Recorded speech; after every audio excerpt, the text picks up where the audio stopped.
Jadi sekarang kita diskusi bab 4 buku ajar mengenai perumusan tujuan dan indikator pembelajaran. Dimana ini kan meliputi taksonomi Bloom, revisi, host, dan aktivitas yang bermakna. Kita langsung aja bahas mengenai tujuan pembelajaran.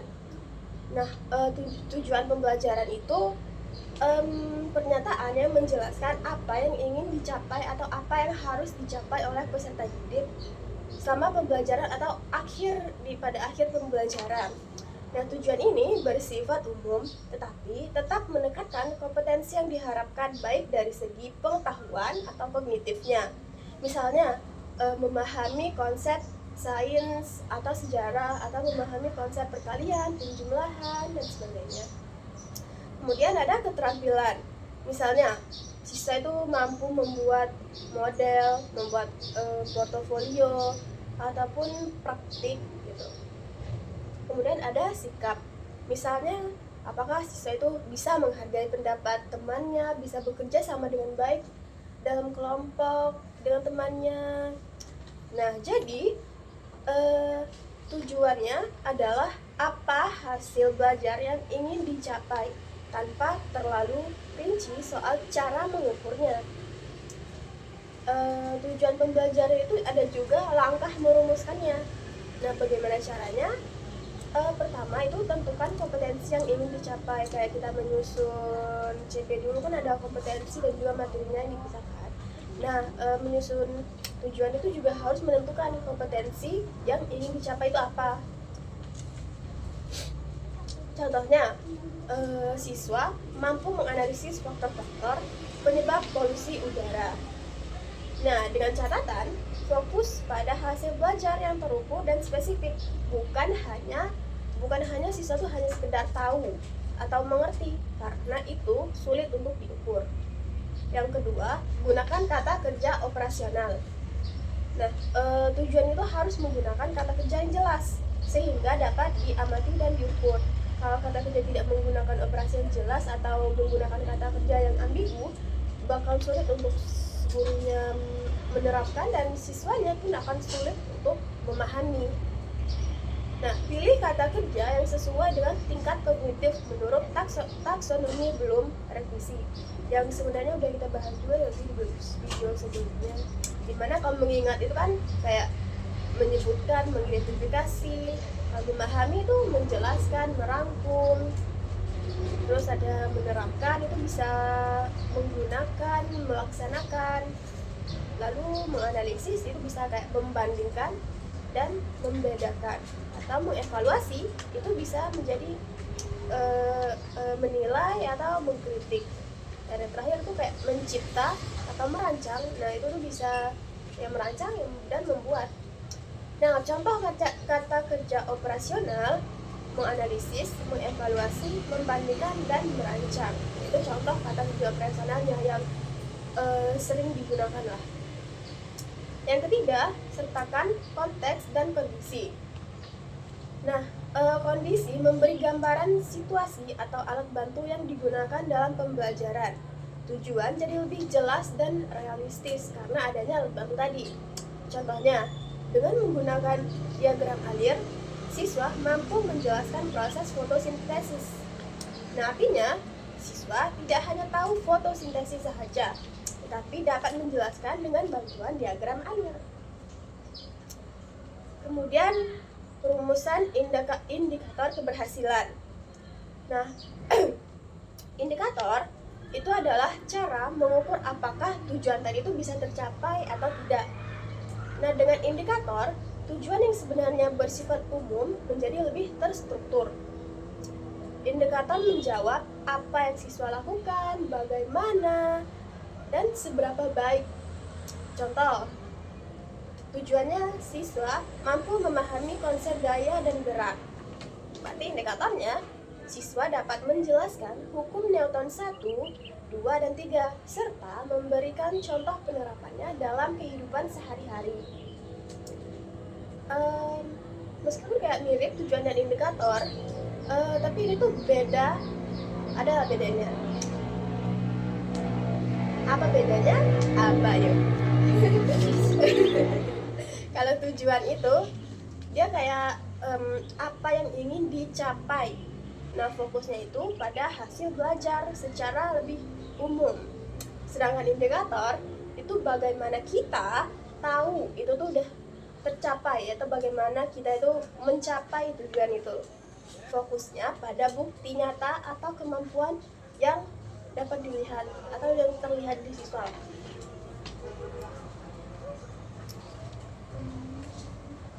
Itu penjelasan dari aku. Siapa lagi mau jelasin? Tadi kan kau udah jelasin itu kan tentang indikator. Aku mau menguraikan taksonomi Bloom. Nah, taksonomi Bloom itu kan yang C1 kan mengingat kan. Nah, mengingat itu fokus pada kemampuan mengingat kembali kayak ingat fakta, istilah, konsep atau informasi yang telah dipelajari. Tujuannya itu supaya siswa bisa menyebutkan atau mengenali informasi yang sudah dipelajari tanpa harus memahami secara mendalam. Contohnya menghafal definisi gaya atau hukum Newton. Kemudian bisa juga menyebutkan nama-nama planet dalam tata surya. Nah, yang kedua itu memahami. Nah, memahami itu adalah kemampuan untuk memahami konsep, dapat menjelaskan dengan kata sendiri. Siswa tidak hanya mengingat, tetapi bisa menafsirkan makna informasi. Tujuannya itu supaya siswa dapat menjelaskan, merangkum, dan juga menguraikan informasi. Misalnya tuh kayak siswa disuruh menguraikan fotosintesis, terus menjelaskan hubungan gaya dan gerak benda. Nah, yang ketiga itu menerapkan. Nah, menerapkan ini kemampuan untuk menggunakan konsep atau prosedur dalam situasi yang nyata atau baru. Tujuannya agar siswa bisa mengaplikasikan pengetahuan yang dimiliki untuk memecahkan masalah. Contohnya menghitung percepatan benda berdasarkan gaya dan massa, atau menggunakan rumus luas permukaan untuk menghitung cat yang dibutuhkan untuk dinding. Kemudian menganalisis. Nah, menganalisis itu kemampuan untuk membagi informasi menjadi bagi-bagian, memahami hubungan antara bagian, dan menarik kesimpulan. Tujuannya itu agar siswa bisa mengidentifikasi pola hubungan sebab akibat atau struktur informasi. Contohnya kayak menganalisis faktor penyebab polusi di kota, terus membandingkan perbedaan karakter tokoh dalam cerita. Kemudian nomor 5, mengevaluasi. Mengevaluasi itu kemampuan untuk menilai, memberi alasan, terus juga membandingkan dan membuat argumen berdasarkan kriteria tertentu.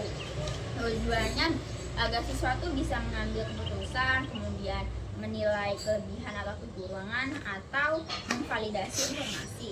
Contohnya itu seperti menilai metode pengurangan polusi yang paling efektif, kemudian memberikan alasan memilih salah satu solusi matematika daripada jawaban yang lain. Yang keenam itu menghasilkan. Nah, menghasilkan ini kemampuan untuk menggabungkan informasi untuk membuat sesuatu yang baru atau inovatif. Tujuannya agar siswa merancang, menyusun atau menghasilkan karya yang baru. Contohnya seperti merancang alat untuk pengurangan polusi atau membuat cerita pendek berdasarkan tema tertentu. Itu sih menurut. Selanjutnya tentang HOTS atau Higher Order Thinking Skills. Itu yang pertama dibahas mengenai pengertiannya. HOTS itu merupakan kemampuan berpikir tingkat tinggi yang melibatkan berpikir kritis, berpikir analitis, dan berpikir evaluatif, juga berpikir kreatif. Nah, jadi intinya itu HOTS itu kayak lebih sekedar menghafal, di mana siswa itu tidak hanya menerima informasi, tapi mengolah, menilai, dan menciptakan sesuatu dari informasi tersebut. Ciri-ciri HOTS itu ada 3, yaitu 1, tidak hanya menghafal, di mana siswa itu harus mampu menganalisis dan mengevaluasi informasi, bukan hanya mengingat fakta. Yang kedua itu dapat menyelesaikan masalah yang nyata, di mana siswa itu dihadapkan pada situasi atau masalah yang lebih relevan ke dunia nyata. Yang ketiga itu menghubungkan konsep lintas disiplin, di mana siswa itu bisa mengaitkan pengetahuan dari berbagai sumber atau bidang untuk menghasilkan solusi atau pemahaman yang utuh. berikutnya itu mengenai contoh HOTS dalam pembelajaran. Misalnya itu topik yang dijelaskan Bella tadi mengenai polusi udara di kota. Analisisnya itu pada bagian analisis, siswa itu mengamati data kualitas udara, mengidentifikasi sumber polusinya dari mana, dan memahami faktor penyebab adanya polusi di kota. Pada evaluasinya, siswa itu menilai metode pengurangan polusi yang ada dan membandingkan efektivitasnya. Terus kreativitasnya itu siswa ini diajak untuk merancang strategi baru untuk mengurangi polusi, lalu menjelaskan alasan dan dampaknya dari strategi yang mereka gunakan. Cuma itu sih. Lanjut, kita bahas ini perencanaan aktivitas bermakna. Yang pertama itu menyelaraskan dengan tujuan dan indikator. Nah, aktivitas yang direncanakan itu harus relevan dengan tujuan pembelajaran dan indikator keberhasilan. Tujuan itu menentukan apa yang ingin dicapai, sedangkan indikator memberitahu bagaimana kita mengetahui tujuan itu tercapai. Contohnya, jika tujuan siswa mampu menganalisis faktor polusi, maka aktivitas yang harus memberi kesempatan siswa mengumpulkan data dan menganalisis sumber polusi, bukan sekedar menonton video pembelajaran. Kemudian, yang kedua adalah memilih metode pembelajaran aktif. Harus menggunakan metode yang melibatkan siswa secara langsung, bukan hanya mendengar atau menyalin informasi. Contoh metodenya itu bisa dengan, kalau misalnya diskusi kelompok itu siswa bisa berbagi ide ataupun pendapat. Kemudian kalau proyek, siswa mengerjakan tugas yang menghasilkan produk nyata. Kemudian eksperimen. Pada eksperimen itu siswa mencoba percobaan langsung untuk memahami konsep. Ada studi kasus. Pada studi kasus itu siswa memecahkan masalah berdasarkan situasi nyata. Kemudian simulasi, siswa berperan atau mensimulasikan situasi tertentu. Yang ketiga, membuat skenario kontekstual. Aktivitas harus dikaitkan dengan kehidupan nyata siswa agar lebih bermakna. Skenario yang relevan membantu siswa mengaitkan teori dengan pengalaman mereka sendiri. Nah, contohnya itu analisis polusi di lingkungan sekitar sekolah, bukan di kota lain yang tidak mereka kenal. Yang keempat, menyediakan media dan sumber belajar. Media dan sumber belajar mempermudah siswa mengakses informasi dan memvisualisasikan konsep. Nah, contoh media dan sumber yang bisa digunakan itu bisa dengan alat peraga atau model fisik, kemudian diagram atau grafik, artikel atau jurnal singkat, video edukatif, dan software atau aplikasi edukatif. Kemudian yang kelima, instruksi dan panduan jelas. Siswa harus tahu apa yang harus dilakukan, bagaimana cara melakukannya, dan hasil yang diharapkan. Panduan jelas meminimalkan kebingungan dan membuat aktivitas lebih efektif. Contohnya, guru memberikan langkah-langkah analisis data polusi dan format laporan yang harus dihasilkan. Kemudian yang keenam, refleksi dan umpan balik. Nah, setelah aktivitas tadi itu, siswa perlu merefleksikan pengalaman belajar mereka.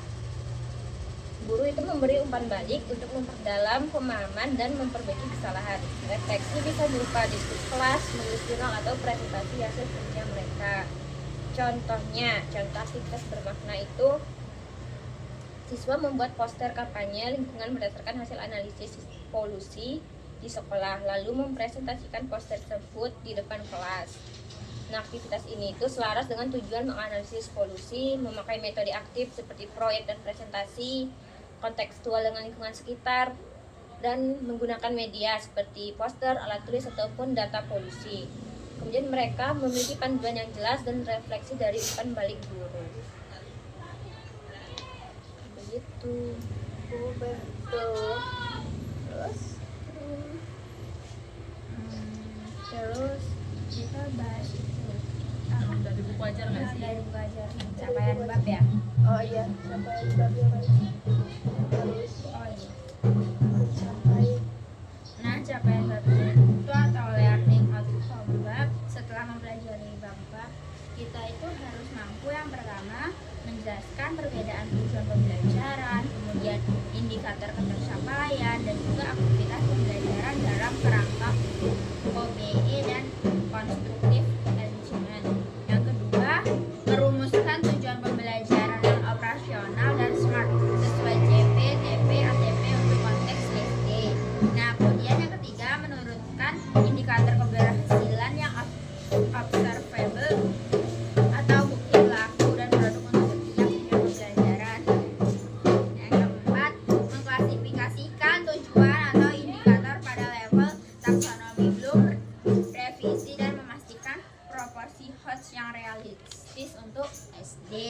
Yang kelima, merancang satu tugas HOTS yang bermakna atau berbasis konteks yang sesuai dengan kriteria keberhasilan dan scaffolding awal. Nah, baik, di sini saya akan menjelaskan dengan sangat rinci dan runtut setiap capaian dari bab 4. Nah, yang pertama itu menjelaskan perbedaan tujuan pembelajaran, indikator ketercapaian, dan aktivitas pembelajaran dalam kerangka OBE dan Constructive Engagement. Dalam pendekatan Outcome Based Education atau OBE, pembelajaran itu dirancang dengan titik awal berupa hasil belajar yang diharapkan, bukan materi atau metode. Oleh karena itu, penting bagi mahasiswa memahami perbedaan 3 komponen utama pembelajaran. Tujuan pembelajarannya merupakan pernyataan tentang kemampuan, sikap, dan juga keterampilan yang harus dimiliki oleh peserta didik setelah proses pembelajarannya selesai. Tujuannya bersifat umum namun terarah, menggambarkan kompetensi inti yang ingin dicapai sesuai dengan capaian pembelajaran. Nah, indikator ketercapaian itu sendiri adalah penjabaran tujuan pembelajaran ke dalam bentuk yang lebih spesifik dan juga terukur. Indikator menunjukkan bukti konkret bahwa tujuan telah tercapai. Bukti baik berupa perilaku yang dapat diamati maupun produk yang dihasilkan oleh siswa. Indikator menjadi dasar utama dalam penyusunan asesmen. Sedangkan aktivitas pembelajaran itu adalah rangkaian pengalaman belajar yang dirancang oleh guru agar siswa dapat mencapai tujuan dan indikator tersebut. Nah, aktivitasnya itu sendiri bersifat prosesual dan tidak boleh disamakan dengan tujuan. Kemudian dalam konstruktif asesmen, 3 komponen ini harus selaras secara logis. Yang pertama, tujuan menentukan indikator, kemudian indikator menentukan asesmen, dan juga asesmen menentukan aktivitas pembelajaran. Ketidaksinambungan di antara ketiganya akan menyebabkan pembelajaran kehilangan arah dan juga makna. Yang kedua itu merumuskan tujuan pembelajaran yang operasional dan smart sesuai CP, TP, ATP untuk konteks sekolah dasar. Tujuan pembelajaran yang baik itu harus operasional, artinya dapat diminati dan juga diukur ketercapaiannya. Tujuannya juga harus disusun berdasarkan capaian pembelajaran yang kemudian diturunkan menjadi tujuan pembelajaran dan dirangkai dalam ATT. Agar tujuan benar-benar efektif, tujuan itu harus memenuhi prinsip SMART. Spesifik hanya memuat satu komponen utama, yang kedua yang M itu measurable, dapat dinilai pencapaiannya. Yang ketiga achievable, sesuai tahap perkembangan siswa, dan relevan dengan CP dan konteks kehidupan siswa. Kemudian tujuan yang tidak operasional, terlalu luas atau menggunakan kata kerja abstrak akan menyulitkan guru dalam menentukan indikator dan asesmen, serta menyulitkan siswa memahami apa yang diharapkan dari mereka. Kemudian yang ketiga, menurunkan indikator keberhasilan yang observable untuk setiap tujuan pembelajaran. Nah, indikator keberhasilan itu sendiri berfungsi sebagai penanda konkret pencapaian tujuan pembelajaran. Oleh karena itu, indikator itu harus dapat diminati secara langsung, diamati secara langsung, menggunakan kata kerja yang jelas dan terukur. Kemudian yang terakhir, menggambarkan perilaku atau produk nyata siswa. Nah, indikator itu sendiri dapat berupa perilaku belajar seperti menjelaskan kata sendiri, kemudian mengelompokkan, membandingkan, dan juga menyampaikan pendapat. Nah, produk belajarnya seperti gambar, tabel sederhana, laporan singkat atau hasil karya. Nah, satu tujuan pembelajaran sebaliknya memiliki lebih dari satu indikator agar guru memperoleh gambaran pencapaian siswa secara komprehensif dan tidak bergantung pada satu buku tunggal. Keempat, mengklasifikasikan tujuan dan indikator berdasarkan taksonomi Bloom, revisi, serta memastikan proporsi HOTS yang realistis untuk sekolah dasar. Miblum itu digunakan untuk mengidentifikasi level proses berpikir yang dituntut oleh tujuan dan indikator pembelajaran yang dimulai dari mengingat dan memahami atau LOTS, menerapkan MOTS, menganalisis, mengevaluasi, dan menciptakan HOTS. Dan HOTS. Dalam konteks SD, HOTS tidak diartikan sebagai soal sulit atau abstrak, melainkan sebagai aktivitas berpikir yang berbasis konkret.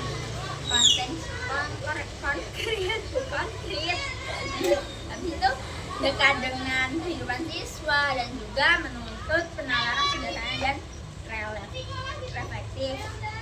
Kemudian mahasiswa itu diharapkan mampu menyeimbangkan proporsi lots, mods, dan HOTS secara realistis dengan tetap menjadikan lots sebagai fondasi dan HOTS sebagai pengembangan bertahap sesuai dengan usia dan pengalaman belajar siswa. Yang kelima, merancang satu tugas HOTS yang bermakna beserta kriteria keberhasilan dan scaffolding awal. Tugas HOTS itu merupakan bentuk asesmen yang mendorong siswa menggunakan kemampuan berpikir tingkat tinggi dalam konteks nyata. Tugas HOTS itu yang bermakna harus berbasis masalah atau situasi konseptual. Yang kedua, memberikan ruang bagi berbagai jawaban yang logis. Yang ketiga, menuntut analisis, penelitian, atau pencapaian sederhana. Nah, agar tugas tersebut dapat dikerjakan siswa sekolah dasar secara optimal, guru itu perlu menyampaikan yang pertama kriteria keberhasilan. Kriteria keberhasilan itu standar penilaian jelas agar siswa mengetahui apa yang harus dinilai. Kemudian kedua, scaffolding awal berupa bantuan bertahap seperti contoh pertanyaan pemandu atau arahan langkah kerja. Yang ketiga, scaffolding berfungsi sebagai penopang awal yang secara bertahap dikurangi sehingga siswa dapat belajar mandiri dan percaya diri dalam menyelesaikan tugas berpikir tingkat tinggi. Kemudian kita membahas mengenai pemantik kasus, khususnya pada kasus di SD. Misalnya itu pada kelas 5 yang akan menjalankan PJBL kampanye hemat air. Guru ingin siswa tidak hanya menghafal cara menghemat air, tetapi mampu menganalisis data pemakaian air di rumah maupun di sekolah, mengevaluasi kebiasaan yang boros, dan merancang solusi yang bisa dipraktikkan. Namun tujuan pembelajaran yang tertulis masih umum, di mana siswa memahami hemat air dan indikatornya.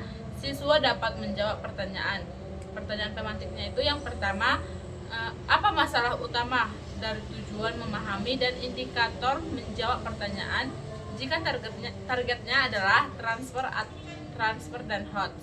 Yang kedua itu bagaimana mengubah tujuan tersebut menjadi tujuan yang operasional atau SMART dan indikator yang dapat diamati. Yang ketiga itu tugas HOTS apa yang realistis untuk SD agar siswa menunjukkan analisis, evaluasi, kreasi secara proporsional. Nah, di sini saya akan menjawab pertanyaan yang nomor 1, yaitu masalah utama tujuan memahami dan indikator menjawab pertanyaan jika targetnya adalah transfer dan HOTS. Masalah pertama terletak pada kata kerja tujuan pembelajaran. Kata memahami berada pada level kognitif rendah sampai menengah atau C2 dan bersifat abstrak serta tidak operasional. Guru tidak dapat memastikan bagaimana bentuk pemahaman siswa karena kan pemahaman siswa bisa bermakna sekadar tahu definisi, hafal contoh, atau benar-benar mampu menggunakan konsep dalam situasi baru. Jika tujuan berhenti pada memahami, maka pembelajaran tidak menuntut siswa dalam mengolah, menilai, atau menerapkan pengetahuan dalam konteks nyata. Masalah keduanya adalah indikator menjawab pertanyaan tidak selaras dengan tujuan HOTS. Menjawab pertanyaan bisa dilakukan dengan mengingat informasi dari buku atau penjelasan dari guru. Indikator ini tidak memberi gambaran apakah siswa itu mampu membaca dan menafsirkan data, dapat menilai kebiasaan yang tidak efektif, atau jika bisa merancang solusi yang nyata. Jadi, jika target pembelajaran adalah transfer, maka siswa itu harus mampu memindahkan konsep hemat air dari kelas ke kehidupan sehari-hari. Namun, indikator menjawab pertanyaan itu hanya mengukur kemampuan di ruang kelas, bukan kemampuan bertindak di dunia nyata. Akibatnya, pembelajaran PJBL itu akan kehilangan esensi proyeknya dan berubah menjadi pembelajaran teoritis yang dibungkus proyek. Mungkin itu aja sih jawabannya. Aku bakal coba jawab nomor 2 ya. Tapi ini ya setahu aku aja, kalau salah ya mohon maaf, izin. Soalnya kan itu bagaimana mengubah tujuan tersebut menjadi tujuan yang operasional dan indikator yang dapat diamati. Tujuan pembelajaran yang baik itu kan harus menggambarkan perilaku akhir siswa, bukan hanya kondisi mentalnya. Nah, dalam konteks soal tadi, tujuan itu perlu memuat 3 unsur penting: proses berpikir tingkat tinggi, analisis, evaluasi, dan juga kreasi. Yang kedua, konteks nyata, rumah atau sekolah.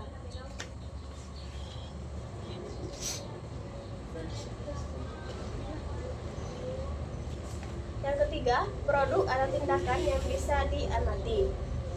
Contoh tujuan yang operasional itu melalui proyek kampanye hemat air, siswa kelas 5 mampu menganalisis data pemakaian air di rumah ataupun di sekolah, mengevaluasi kebiasaan penggunaan air yang boros, serta merancang dan mempresentasikan satu solusi hemat air yang dapat diterapkan dalam kehidupan sehari-hari. Nah, tujuan tadi itu lebih disebut operasional karena dia tuh lebih spesifik. Kenapa? Karena menyebutkan aktivitas berpikir tadi, ada menganalisis, mengevaluasi, dan juga merancang. Kemudian dia tuh terukur, hasilnya bisa dilihat dari data, argumen, dan solusi. Lalu dapat diamati. Guru kan bisa menilai dan dari proses dan produk yang siswa lakukan. Lalu ada relevan, terkait langsung dengan kehidupan siswa. Lalu berorientasi transfer, mendorong penerapan di luar kelas. Nah, dari tujuan tersebut, indikator pembelajaran juga harus berbasis bukti belajar. Misalnya, siswa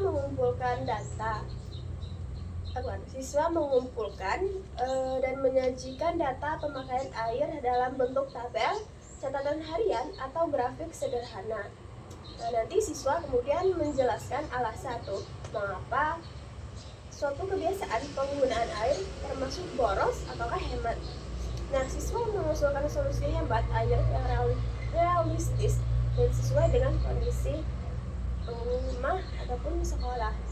Lalu siswa nantinya akan mempresentasikan hasil analisis dan juga solusi secara lisan atau visual. Nah, indikator seperti tadi itu memungkinkan guru menilai proses berpikir, bukan hanya jawaban sekedar betul atau salahnya aja. Oke,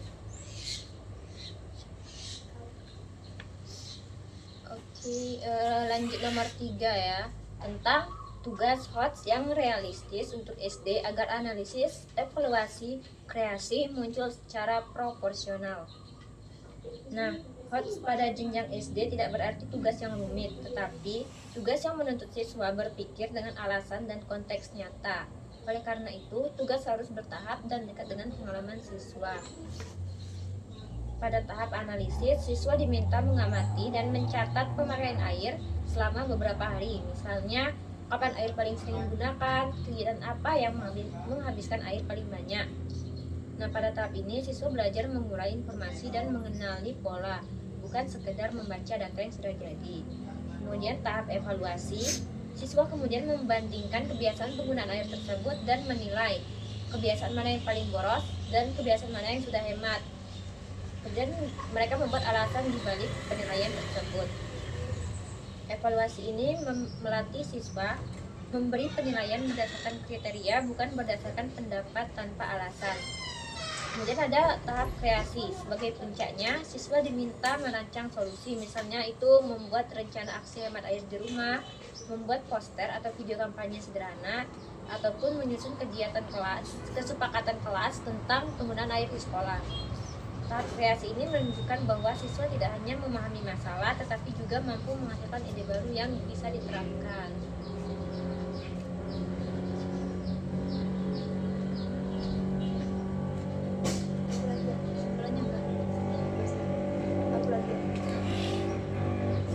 Oke deh, tadi kita kan udah jawab mengenai apa tadi, pertanyaan pemantik kan dari soal, dan kita juga udah jawab. Nah kali ini aku pengen bahas tadi mengenai outcomes yang udah Bella jelasin juga tadi. Itu ada tentang taksonomi belum revisi kan. Nah di taksonomi belum revisi itu ada soal lot dan juga HOTS. Kalau lot itu dia soalnya lebih rendah, itu kan low, itu kan dia low kan, jadi itu masih soal-soal yang gampang lah. Nah kalau HOTS itu dia soal yang lebih high, lebih yang susah, lebih tinggi lah. Biasanya kalau soal HOTS itu untuk kelas-kelas tinggi sih, soalnya dia lebih sulit gitu.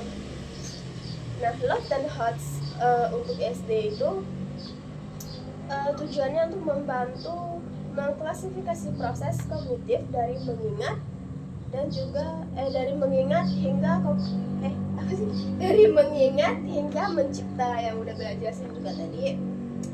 Di SD soal HOTS itu bukan berarti selalu C6 setiap saat, tetapi memastikan ada kesempatan terstruktur untuk analisis, evaluasi, atau kreasi yang sesuai perkembangan peserta didik.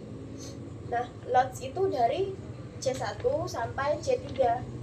Nah, berarti kalau kita bikin tujuan pembelajaran, nah kalau menggunakan C1 sampai C3 itu tuh termasuknya ke LOTS, bukan HOTS. Dia masih tahap rendah. C1 sampai C3 itu memastikan pengetahuan dasar dan prosedur atau konsep inti kuat, karena masih kayak pemahaman dasar gitu. Nah, kalau HOTS itu mulai dari C4 sampai C6. Itu menuntun penalaran, pilihan berbasis alasan, dan produk atau solusi sederhana. Karena udah mulai masuk, kalau di C6 kan udah mulai menciptakan, jadi sudah menuntut penalaran juga, pilihan berbasis, dan juga produk serta solusinya. Lalu PJBL memberi ruang alami untuk HOTS, terutama saat merancang produk, memilih strategi, dan juga merevisi.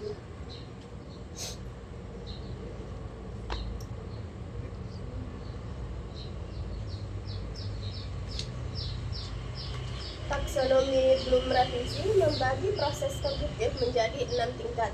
Sebenarnya ini udah dijelasin banget, cuma aku sebenarnya ingetin dikit aja. C1 itu mengingat, C2 itu memahami, C3 menerapkan, C4 menganalisis, C5 mengevaluasi, dan C6 mencipta. Nah, urutan ini tuh menunjukkan kompleksitas berpikir, bukan urutan aktivitas di kelas. Nah, maksudnya apa? Nah, artinya siswa itu tidak selalu harus naik secara kaku dari C6 ke C1 ke C6 dalam satu pertemuan, tetapi perlu fondasi kuat di level bawah agar level atas bermakna juga harus pelan-pelan. Dan C1 itu harus benar-benar memahami dulu, baru bisa ke C6, C ke atasnya lah C2, C3, dan seterusnya.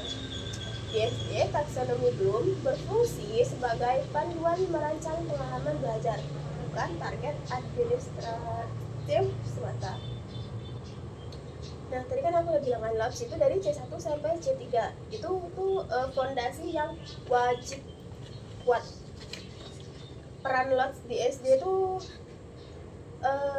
kayak LOTS itu bukan pembelajaran rendah, melainkan dasar berpikir. Jadi LOTS itu bukan pembelajaran yang rendah, kan masih C1 sampai C3, tapi bukan berarti pembelajaran yang rendah, tapi melainkan berpikir dasar, karena C1 sampai C3 kan masih memahami dan apa yuk. Nah, HOTS itu menjadi tebakan, analisis tidak berdasar, dan kreasi tidak relevan.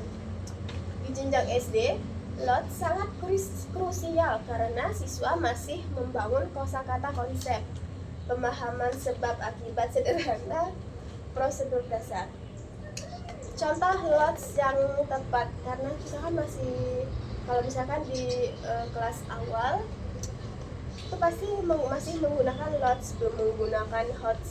Nah, contohnya itu C1, kalau mengingat itu bisa membuat soalnya itu menyebutkan contoh penggunaan air di rumah gitu. Kalau C2 kan memahami. Nah, contohnya itu bisa menjelaskan dengan kata sendiri mengapa air perlu hemat. Ayo coba. Mengapa perlu hemat air? Oh iya, Mengapa air perlu hemat katanya? mengapa Emang perlu air hemat bisa air? hemat ya? Maksudnya mengapa perlu hemat air gitu kan, air mahal loh. Lalu Bagian C3, lebih ya. C3 menerapkan. Itu bisa mencatat penggunaan air saat mandi atau mencuci tangan.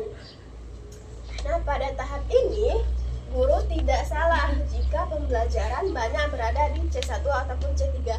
Not wrong. Yang penting itu tujuannya tuh jelas.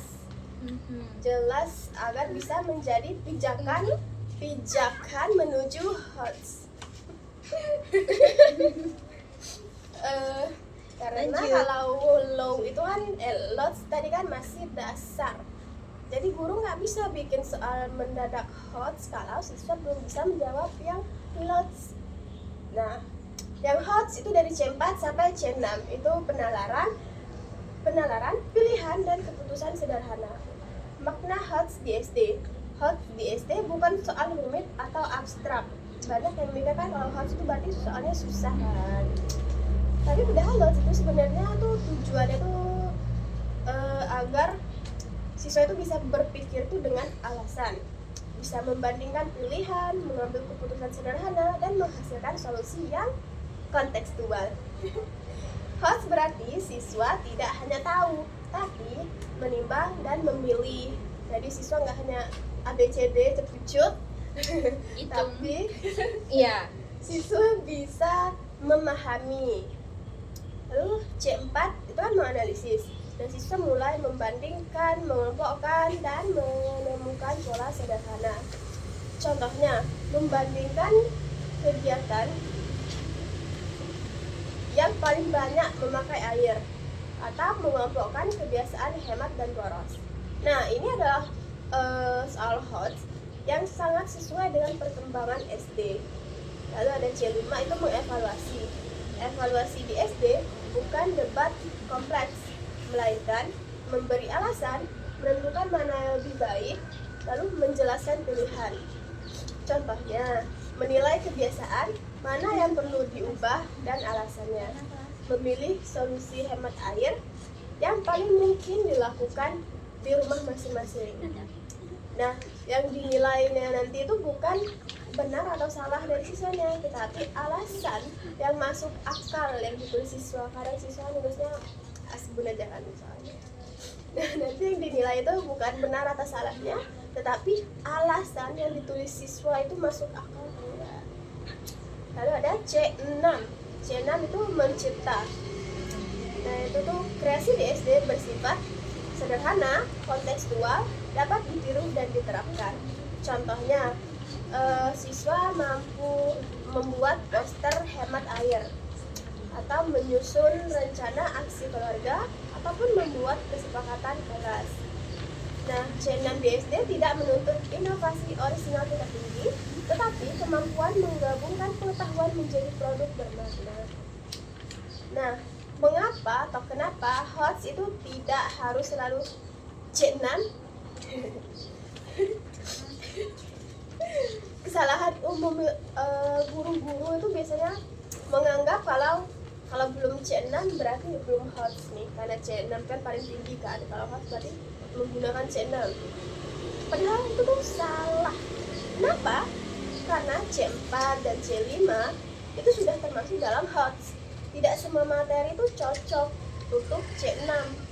Jadi guru tuh nggak bisa maksain semua tuh pengen HOTS, tapi yang digunakan itu C6 aja. Karena tidak semua pertemuan harus berujung pada produk besar.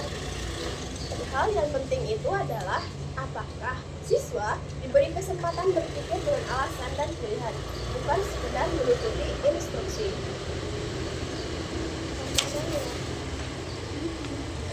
Satu momen analisis atau evaluasi yang bermakna lebih bernilai daripada proyek besar tanpa penalaran. Kita juga sempat bahas mengenai PJBL. Nah, PJBL itu juga punya peran dalam memfasilitasi HOTS secara alami. PJBL sangat cocok untuk HOTS karena strukturnya secara alami mendorong C4 sampai C6, terutama pada fase perencanaan proyek dan juga pelaksanaan dan refleksi dan juga revisi. Dalam PJBL, HOTS itu tidak dipaksakan, tetapi tumbuh dari kebutuhan menyelesaikan masalah. LOTS itu tetap hadir, tetapi hanya sebagai penopang karena mengingat konsep dan memahami instruksi. Prinsip kunci merancang LOTS dan HOTS untuk SD. Nah, pastikan LOTS itu cukup kuat untuk sebelum membuat HOTS. Jadi LOTS itu harus benar-benar membuat siswa memahami konsep dasarnya. Sisipkan momen analisis atau evaluasi meskipun kecil. Biarkan kreasi sederhana menjadi puncak pembelajaran, bukan beban. Nah, jadi secara singkatnya mungkin kayak taksonomi Bloom revisi itu membantu guru menyeimbangkan fondasi dan tantangan berpikir. LOTS itu memastikan siswa memiliki pengetahuan dan pemahaman yang kuat, sementara HOTS itu melatih mereka bernalar, memilih, dan mencipta secara sederhana dan bermakna. Dalam PJBL, HOTS tidak harus dipaksakan ke level tertinggi, tetapi dihadirkan secara bertahap dan sesuai dengan perkembangan peserta didik. Kita lanjut ke lampiran. Oke, kita lanjut ke lampiran. Yang pertama itu aspek audiens jelas. Fase atau kelas itu peserta didik pada fase B kelas 3. Yang kedua itu pada aspek verba operasional yang bisa diamati terdapat mengidentifikasi, menjelaskan, menyelesaikan, merepresentasikan. Aspek yang ketiga, objek belajar spesifik, konsep atau keterampilan tepat, yaitu makna perkalian sebagai penjumlahan berulang dan pembagian sebagai pengelompokan. Yang keempat, condition atau konteks wajar dan tidak terlalu umum, menggunakan soal cerita kontekstual dan media konkret. Di yang kita kerjakan kemarin itu kan medianya tentang kota apel, Iya, ya kan? betul, kota apel. Ataupun dengan gambar. Yang kelima itu degree atau standar minimal jelas, kriteria atau parameter, menggunakan minimal 2 soal benar dan penjelasan lisan sederhana. Kemudian selaras dengan TP atau ATP dan kebutuhan bab 3, menjawab masalah hafalan, rendahnya penalaran dan kepercayaan diri. Selanjutnya lampiran 4B itu mengenai tabel tujuan pembelajaran, indikator, dan Bloom revisi. Nah, kita kan kelompok 5 kan? Kok 5 kan? Iya, Ya. Topiknya itu kita membahas mengenai soal cerita perkalian dan juga pembagian. TP yang terkait itu memahami dan menggunakan perkalian dalam konteks kehidupan sehari-hari. Pada yang nomor 1 itu tujuan pembelajarannya menurut SMART itu peserta didik mampu menjelaskan makna perkalian dan pembagian menggunakan menggunakan benda konkret dalam konteks soal cerita sederhana. Indikator pertamanya itu menjelaskan secara lisan perbedaan perkalian dan pembagian menggunakan kotak apel. Indikator yang kedua itu menyebutkan alasan memilih operasi dengan kalimat karena. Kemudian pada tabel belumnya itu menggunakan C2. Buktinya itu dapat berupa observasi lisan dan checklist. Pada yang nomor 2 itu tujuan pembelajarannya itu peserta didik mampu menentukan operasi hitung yang tepat pada soal cerita kontekstual. Indikatornya itu mengidentifikasi kata kunci pada soal cerita. Kemudian indikator yang kedua itu menuliskan operasi yang tepat beserta alasannya dengan menggunakan belum yang ketiga, menggunakan belum C3. Buktinya itu dapat berupa LKPD soal cerita. Kemudian yang nomor 3 dan terakhir itu tujuan pembelajarannya itu peserta didik mampu menyelesaikan soal cerita perkalian atau pembagian dengan representasi dari konkret ke gambar, dari gambar ke simbol. Indikator yang pertama itu menyelesaikan minimal 2 soal dengan benar. Indikator yang kedua itu menunjukkan langkah konkret atau gambar sebelum simbol dengan menggunakan belum C4 dan bukti hasil kerja dan rubrik penalaran. Sekian. Kemudian saya akan menjawab lampiran yang 4C. Nah, topik proyeknya itu membagi dan mengelompokkan apel TP-nya, penggunaan perkalian dan pembagian soal cerita. Nah, yang pertama, stimulus atau konteks. Nah, cerita data, gambar, dan masalah nyata. Guru menunjukkan cerita. Bu Ani memiliki 12 apel. Apel tersebut akan dimasukkan ke dalam beberapa kotak dengan jumlah yang sama. Ada juga cerita lain tentang membeli permen untuk beberapa anak. Siswa diminta memahami cerita dengan bantuan kotak atau gambar apel. Yang kedua, perintah tugas. Perintah tugas. Tentukan apakah soal tersebut menggunakan perkalian atau pembagian. Kemudian gunakan benda konkret atau gambar, lalu jelaskan alasan pilihanmu. Yang ketiga, output produk yang dikumpulkan.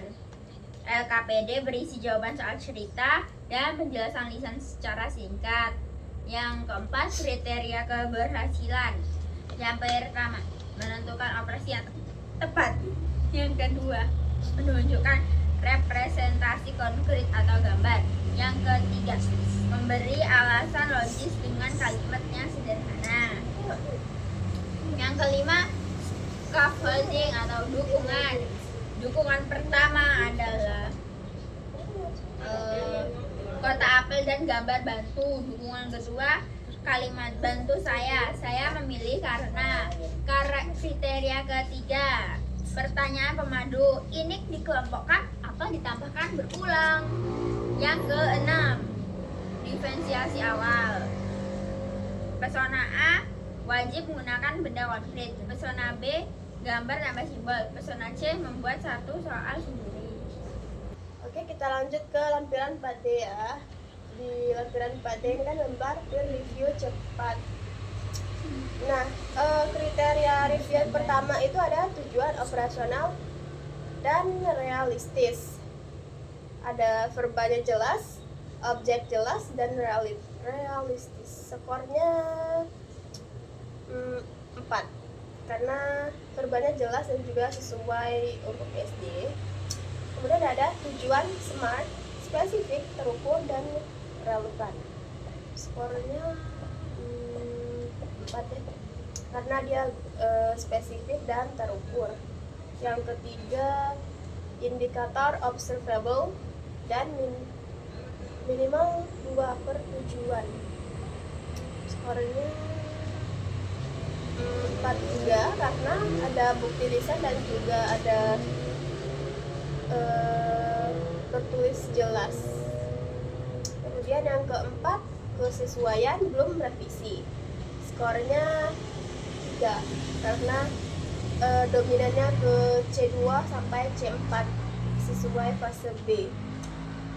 Yang kelima, komponen HOTS. Skornya juga 3 karena analisisnya sederhana pada soal cerita. Lalu yang keenam, konteks dan output tugas jelas. Skornya 4 karena autentik dan dekat dengan siswa. Yang terakhir, kriteria dan scaffolding memadai. Skornya juga 4 karena dukungan konkretnya kuat. Catatan revisi utama itu perbaikan yang pertama, menambahkan contoh soal untuk siswa persona A. Perbaikan yang kedua, memperjelas rubrik penjelasan lisan. Udah? Berarti terakhir kita bahas ini nggak sih? Cek pemahaman. Oh iya, cek pemahaman. Oh iya. Cek pemahamanmu. Pikir Oke, cek pemahaman. Udah paham nggak sih kalian tuh? sudah bos. Emang iya. Enggak belum. Oke. Sama apa? Bella. Terserah. Apa? Cek pemahaman yang pertama. Tuh, bedakan tujuan pembelajaran, indikator, dan aktivitas dengan contoh sederhana untuk SD. Udah aku jelasin, cepat. Aku yang pertama ya. Udah aku jelasin tuh, jelasin lah. Yang pertama, tujuan pembelajarannya itu tuh kayak misalnya apa yang ingin dicapai siswa secara umum, kemudian juga secara umum setelah belajar ya, maksudnya biasanya bisa berbentuk kemampuan atau pengetahuan yang jelas. Contohnya itu seperti siswa dapat menjelaskan siklus air atau siswa dapat menjelaskan tahap-tahap metamorfosis. Kemudian indikatornya itu bukti konkret bahwa tujuan itu tercapai. Biasanya berupa perilaku dan juga hasil yang perlu diamati atau bisa diamati. Nah, kemudian aktivitasnya kegiatan yang dilakukan siswa itu untuk mencapai tujuan bisa berupa diskusi, eksperimen, membaca, atau bermain, permainan lah, kayak game-game itu. Habis itu contohnya siswa melakukan eksperimen meneteskan air ke dalam gelas dan juga mengamati penguapan, kemudian membuat diagram siklus, kemudian membuat es krim. Itu sih kalau dari aku. Oke, mantap. Oke, soal yang kedua, mengapa verba memahami beresiko jika tidak diturunkan menjadi bukti yang konkret? Ayo, Aku. ini oke. Kata pertanyaan mengapa verba memahami berisiko jika tidak diturunkan menjadi bukti yang konkret. Nah, verba seperti memahami itu kan bersifat abstrak, sehingga kita nanti jadi guru sulit menilai apakah siswa itu benar-benar mengerti. Tanpa indikator konkret itu, siswa bisa aja hanya mengingat tanpa benar-benar memahami. Jadi resikonya itu nanti penilaian menjadi subjektif dan tidak jelas.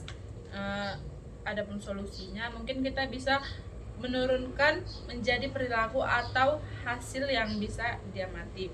Contohnya itu kan alih-alih menulis tujuan siswa memahami siklus air, kita bisa mengubahnya menjadi siswa dapat menjelaskan siklus air melalui gambar dan penjelasan sederhana. Oke, mantap. Soal yang ketiga, berikan contoh indikator yang kurang baik dan perbaikannya. Bisa juga. Oke, coba. Indikator yang kurang baik itu siswa bisa menguasai matematika terlalu umum, tidak bisa diukur secara langsung. Nah, perbaikannya itu siswa dapat menyelesaikan 5 soal penjumlahan bilangan 2 digit dengan benar dalam waktu 15 menit. Nah, kegiatan ini nih spesifik, terukur, dan bisa diamati.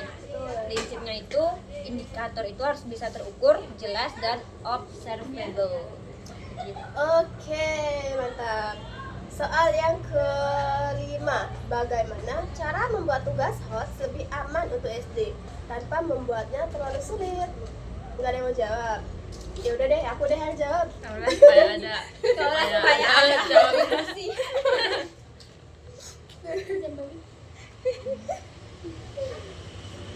Udah deh, aku jawab. Hots itu kan higher order thinking skills. Oke, namanya juga higher berarti soalnya kan sulit kan, yaitu keterampilan berpikir tingkat tinggi, yaitu tadi dari C4 sampai C6, dari menganalisis, mengevaluasi ataupun mencipta. Cara membuatnya aman untuk SD agar tidak terlalu hot banget. Yang pertama, gunakan konteks sehari-hari. Gunakan konteks sehari-hari itu maksudnya tuh agar siswa tuh lebih mudah memahami. Contohnya, jika taman sekolah bocor saat hujan, bagaimana kamu menyarankan perbaikannya? Nah, yang kedua, buat bertahap. Mulai dari analisis sederhana, solusi kreatif, dan juga evaluasi. Yang ketiga, gunakan aktivitas kolaboratif seperti diskusi atau brainstorming, bukan hanya tes tertulis. Yang keempat, sediakan petunjuk atau kerangka. Kenapa? Karena supaya siswa tidak kebingungan menghadapi masalah baru. Hasilnya, HOTS tetap tercapai tanpa membuat siswa SD stres. Oke, gitu deh. Terus soal yang terakhir, siapa yang mau jawab soal terakhir? Soalnya apa yang harus Anda cek agar tujuan aktivitas asesmen benar-benar selaras? Tunjuk. Capcip, coba. Capcip, cup. Ayo biar selaras gimana? Biar nggak gaca gimana? Ayo. Capcip, cup. Oh, bimba. Home. Siapa nih? Aku deh. Ya udah. Apa tadi? Dewa. Bagaimana? Apa yang harus kamu cek nih biar tujuan aktivitas dan juga asesmen itu bisa benar-benar selaras gitu. Yang pertama ya jelas TP. Nah, TP itu harus jelas dan realistis untuk sekolah dasar. Kemudian kedua aktivitas untuk mengetahui agar benar-benar mendukung siswa untuk mencapai tujuan. Dan juga yang ketiga itu asesmen, mengukur hasil yang sesuai dengan indikator. Terus apa yang perlu dicek? Apa ya? Ayo. Yang perlu dicek itu apakah aktivitas itu memungkinkan siswa menunjukkan indikator yang pertama.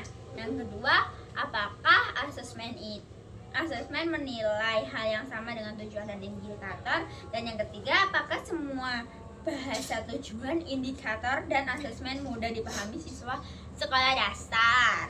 Nah, contohnya itu misalnya kayak tujuannya itu siswa dapat menulis cerita pengalaman sederhana, kemudian aktivitasnya membaca contoh cerita, berdiskusi, dan menulis cerita sendiri. Kemudian asesmennya itu menulis tulisan siswa berdasarkan urutan cerita, kosakata,